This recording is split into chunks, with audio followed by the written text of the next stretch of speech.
প্রিয় ফেসবুক বন্ধুরা, আসসালামু আলাইকুম। আজ আদিনগর বাজার বিএনপি অঙ্গ সহযোগী সংগঠনের পক্ষ থেকে ইফতার ও দোয়া মাহফিলের জন্য যারা ইফতার করতে আসবেন অনুষ্ঠানে তাদের জন্য বিরিয়ানি দেওয়ার জন্য বিরিয়ানি প্যাকেট করা হচ্ছে। আপনারা ভিডিও দেখতেছেন কিভাবে বিরিয়ানিগুলি প্যাকেট করা হচ্ছে। এই হচ্ছে সেই বিরিয়ানি প্যাকেট করে স্তূপ করে রাখা হচ্ছে।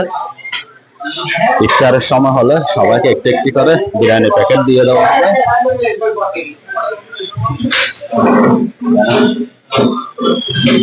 অনেকেই কাজকর্ম করতেছেন, আপনারা ভিডিও দেখতেছেন। বিএনপির অনেক কর্মীরা এখানে অনেকে কাজকর্ম করতেছেন। বিরিয়ানি প্যাকেট এগুলি সুন্দর করে বাস দিয়ে স্তূপ করে রাখা হচ্ছে। ইফতারের সময় হলে এক একজনকে একটি একটি করে প্যাকেট বুঝিয়ে দেওয়া হবে।